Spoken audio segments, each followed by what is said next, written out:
नमस्कार। आज हम एक ऐसी किताब की दुनिया में कह सकते हैं उतर रहे हैं जिसने एक जानी पहचानी कहानी को बिल्कुल नए अंदाज में पेश किया है। हम बात कर रहे हैं अमीश त्रिपाठी की किताब सीता, मिथिला की योद्धा की। ये 2017 में आई थी और उनकी रामचंद्र श्रृंखला का दूसरा हिस्सा है। जी बिल्कुल। और ये श्रृंखला काफी चर्चित रही है। हाँ, और देखिए रामायण की कहानी तो हम सबने सुनी है ना? लेकिन इस किताब में जो बात सबसे अलग है वो है सीता का चित्रण। यहाँ उन्हें सिर्फ राम की पत्नी या एक नाजुक सी राजकुमारी के तौर पर नहीं दिखाया गया है। नहीं, बिल्कुल नहीं। यहाँ वो एक योद्धा हैं, एक शासक हैं। और यहाँ तक कि अगले विष्णुपद की दावेदार के रूप में भी। ये काफी बड़ी बात है। हाँ, ये एक बहुत ही बोल्ड इंटरप्रिटेशन है। तो हमारे पास इस किताब की एक काफी विस्तृत समीक्षा है और आज हम उसी समीक्षा के जरिए ये समझने की कोशिश करेंगे कि सीता का ये शक्तिशाली रूप कैसा है, कहानी कहने का तरीका कितना अनूठा है और रामायण को देखने का ये नजरिया हमें क्या सोचने पर मजबूर करता है। तो चलिए इस समीक्षा की गहराइयों में उतरते हैं। चलिए। तो समीक्षा का जो शुरुआती बिंदु है वो यही है कि पारंपरिक छवि से हटकर यहाँ सीता कितनी अलग हैं। आम तौर पर हम उन्हें कोमल, नाजुक समझते हैं। बिल्कुल वही छवि बनी हुई है ज्यादातर। लेकिन इस किताब में जैसा समीक्षा बताती है वो बुद्धिमान है, साहसी हैं और उनमें महत्वाकांक्षा भी है। मतलब ये अपने आप में एक बड़ा बदलाव है। और यहाँ दिलचस्प बात ये उभर कर आती है कि ये बदलाव सिर्फ सतही नहीं है। समीक्षा इस बात पर जोर देती है कि यह सीधे सीधे महिला सशक्तिकरण के विचार से जुड़ता है। अच्छा। हाँ, इसमें सीता के मिथिला में पालन पोषण का जिक्र है। एक ऐसी जगह जहां कहानी के अनुसार महिलाओं की भूमिका काफी मजबूत मानी जाती थी। तो ये माहौल उनके व्यक्तित्व को गढ़ता है, उन्हें सिर्फ एक राजकुमारी नहीं बल्कि एक सक्षम व्यक्ति बनाता है। समीक्षा के मुताबिक उन्हें बचपन से इस तरह तैयार किया गया कि वो भविष्य में नेतृत्व संभाल सकें। हाँ, और जिस तरह से कहानी बताई गई है वो भी काफी हटके है। लेखक ने मल्टीलीनियर नैरेटिव का इस्तेमाल किया है, जैसा समीक्षा में बताया गया है। जी। मतलब पहली किताब राम के नजरिए से थी, ये वाली सीता के नजरिए से है और इनकी कहानियां आगे जाकर एक खास मोड़ पर मिलती हैं, खासकर जब रावण का सामना होता है। हाँ, ये तरीका कहानी को कैसे प्रभावित करता है, क्या लगता है? देखिए, ये शैली कहानी को बहुआयामी बनाती है। निश्चित रूप से समीक्षा भी यही इशारा करती है कि जब हम एक ही समय या घटना को अलग अलग किरदारों की आंखों से देखते हैं तो हमारी समझ ज्यादा गहरी होती है। सही बात है। हमें सिर्फ ये नहीं पता चलता कि क्या हुआ, बल्कि ये भी समझ आता है कि किरदारों के इरादे क्या थे, उनकी भावनाएं क्या थीं, उनके सामने चुनौतियां क्या थीं। हाँ, वो परतें खुलती हैं। बिल्कुल। इससे कहानी में परतें जुड़ती हैं और पाठक ज्यादा जुड़ा हुआ महसूस करता है। ये महज एक घटनाक्रम नहीं रह जाता, बल्कि किरदारों की आंतरिक यात्रा बन जाती है। सही कहा। अब अगर कथानक के कुछ खास पड़ावों पर नजर डालें जिन पर समीक्षा रोशनी डालती है, तो सबसे पहले तो राजा जनक द्वारा सीता का वो रहस्यमयी तरीके से गोद लिया जाना। समीक्षा इसे एक संकेत मानती है कि सीता का जीवन शुरू से ही असाधारण होने वाला था। कुछ खास था उनमें। जी, वो एक तरह से कहानी का बीज बो देता है कि ये कोई साधारण कन्या नहीं है। फिर बात आती है उनके प्रशिक्षण की। ये हिस्सा काफी महत्वपूर्ण लगता है मुझे। हाँ, बहुत। समीक्षा बताती है कि गुरु जटायु के मार्गदर्शन में उन्होंने सिर्फ शास्त्रों का अध्ययन नहीं किया, बल्कि बाकायदा एक योद्धा की तरह प्रशिक्षण लिया। युद्ध कौशल, तीरंदाजी, रणनीति, सब कुछ। जी, ये पारंपरिक सीता की छवि से बिल्कुल उलट है। हाँ, समीक्षा में यहाँ तक कहा गया है कि उनकी क्षमता किसी भी राजकुमार से कम नहीं थी। ये सोचना ही कितना अलग है। बिल्कुल। और ये बिंदु सीता के उस योद्धा नेता वाले चरित्र को स्थापित करने के लिए बेहद अहम है, जैसा समीक्षा उजागर करती है।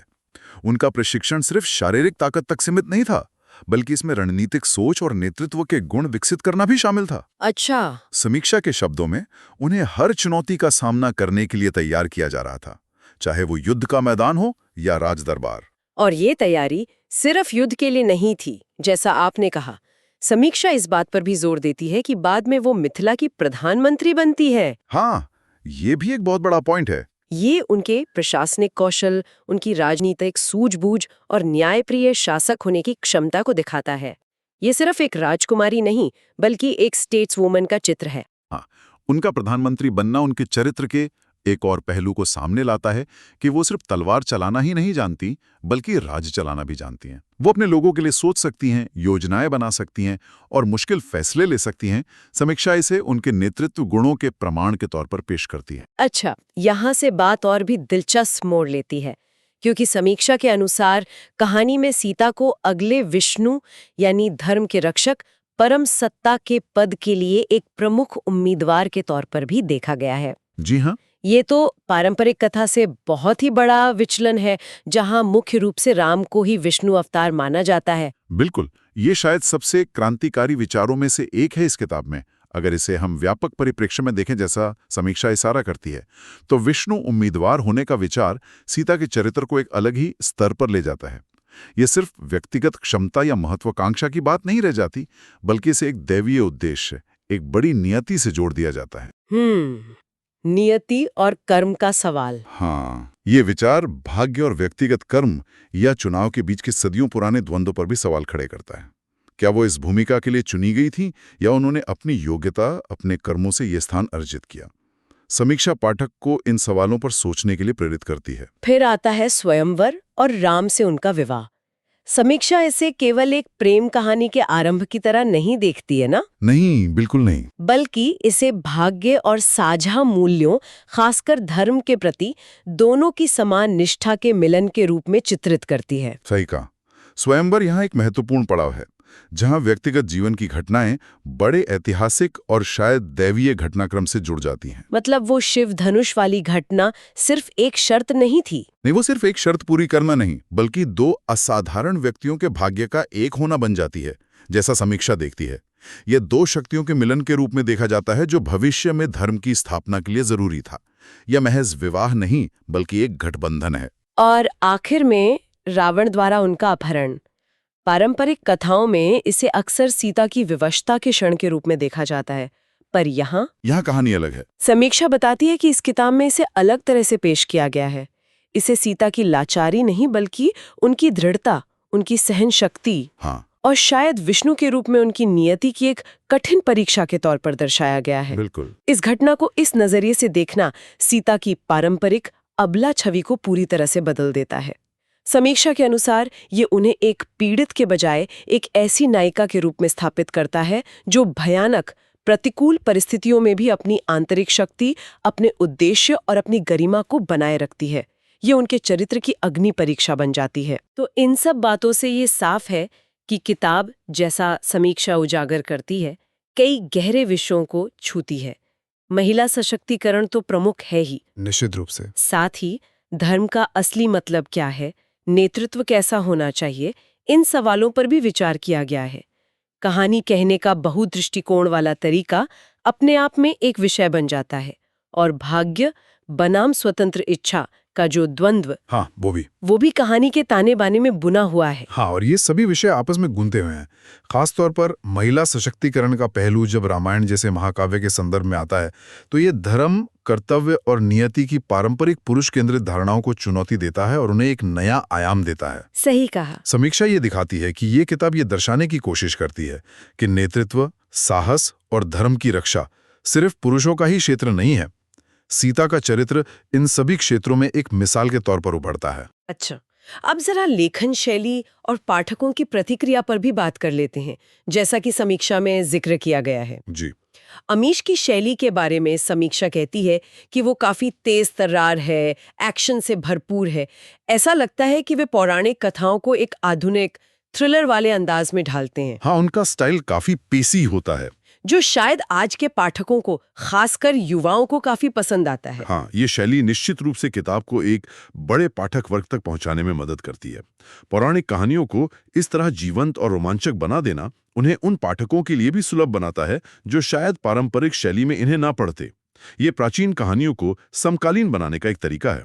समीक्षा में संवादों का भी जिक्र है। वो तीखे और आज के जमाने के लगते हैं।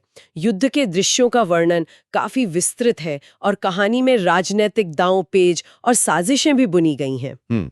तो ये सिर्फ एक आध्यात्मिक या पौराणिक कहानी नहीं रह जाती, बल्कि एक तरह का पॉलिटिकल थ्रिलर भी बन जाती है। हाँ, उसमें वो फ्लेवर भी है। समीक्षा में किताब की कई खूबियों का जिक्र है। जाहिर है, सबसे बड़ी खूबी सीता का ये सशक्त, बहुआयामी चित्रण है। बिल्कुल।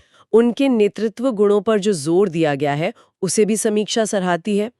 फिर पौराणिक कथा, इतिहास के तत्व और आधुनिक सोच का जो मिश्रण है वो भी पाठकों को आकर्षित कर सकता है। हाँ, वो मिश्रण दिलचस्प है। और जैसा हमने पहले बात की, कहानी कहने की बहुस्तरीय शैली इसे गहराई और एक तरह का रहस्य देती है। ये मिश्रण वाकई दिलचस्प है। प्राचीन मिथकों में इतिहास के सूत्र खोजना और उन्हें आधुनिक मूल्यों जैसे महिला सशक्तिकरण या नेतृत्व के सिद्धांतों से जोड़ना। समीक्षा मानती है कि ये पाठकों को इन पुरानी कहानियों में नई प्रासंगिकता ढूंढने में मदद करता है। ये दिखाता है कि ये कहानियां आज भी हमारे लिए मायने रखती हैं। लेकिन हर सिक्के के दो पहलू होते हैं। समीक्षा कुछ आलोचनाओं पर भी बात करती है। अच्छा, क्या है वो? एक बात ये उठाई गई है कि राजनीति और युद्ध का विवरण कहीं-कहीं जरूरत से ज्यादा विस्तृत है, जो कुछ पाठकों को शायद भारी लग सकता है या कहानी की गति को धीमा कर सकता है।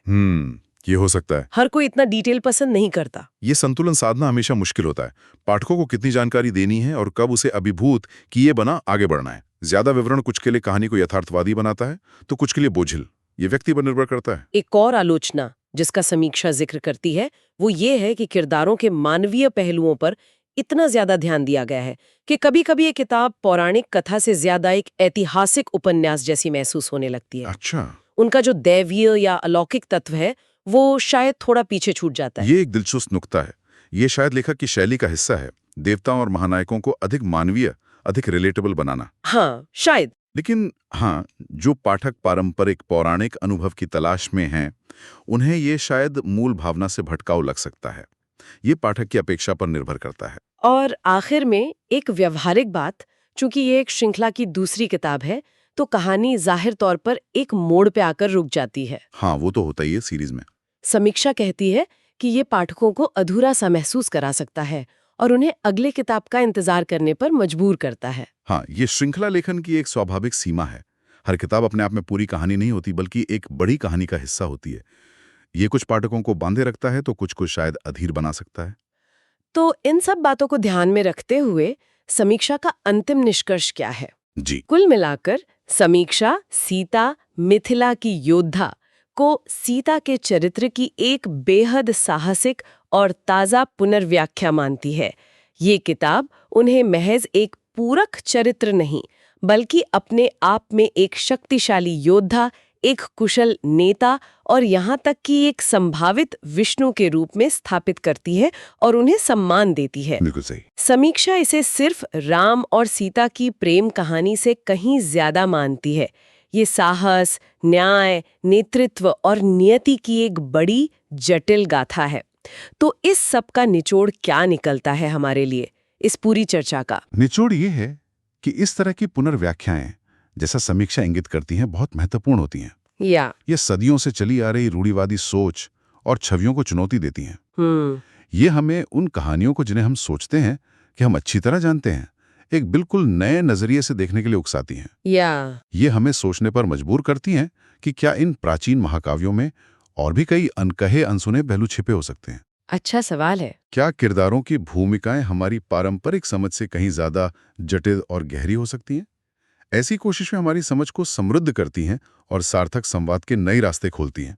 तो आज हमने अमीश त्रिपाठी की किताब सीता मिथिला की योद्धा पर आधारित इस समीक्षा के जरिए देखा कि कैसे ये किताब सीता को एक अभूतपूर्व शक्तिशाली योद्धा और नेता के रूप में पेश करती है। जी, हमने समझा कि कैसे कहानी कहने की बहुस्तरीय शैली इसे रोचक बनाती है और कैसे इसमें एक्शन और रोमांच के साथ साथ महिला सशक्तिकरण, नेतृत्व, धर्म और नियति जैसे गहरे विचार भी शामिल हैं, जैसा कि समीक्षा ने उजागर किया।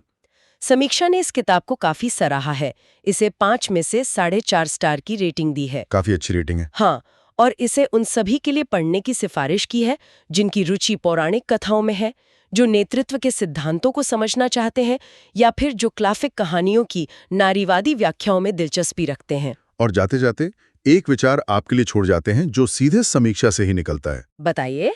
समीक्षा में सीता को एक संभावित विष्णु बताया गया है। पारंपरिक कथा लगभग हमेशा राम को ही विष्णु का एकमात्र अवतार मानती है। हाँ, यही सुना है हमने। अब जरा इस पर सोचिए, अगर हम राम और सीता दोनों को संभावित विष्णु के रूप में देखें, दो अलग अलग व्यक्ति जिनकी अपनी अपनी अद्वितीय शक्तियां हैं, अपने अपने रास्ते हैं, अपनी अपनी परीक्षाएं हैं, जो अंततः धर्म की स्थापना के एक साझा उद्देश्य के लिए मिलते हैं। तो ये दृष्टिकोण रामायण महाकाव्य के भीतर धर्म, नेतृत्व, नियति और यहाँ तक कि स्त्री पुरुष की भूमिकाओं की हमारी समझ को किस तरह बदल सकता है, ये एक बड़ा सवाल है जिस पर मनन किया जा सकता है।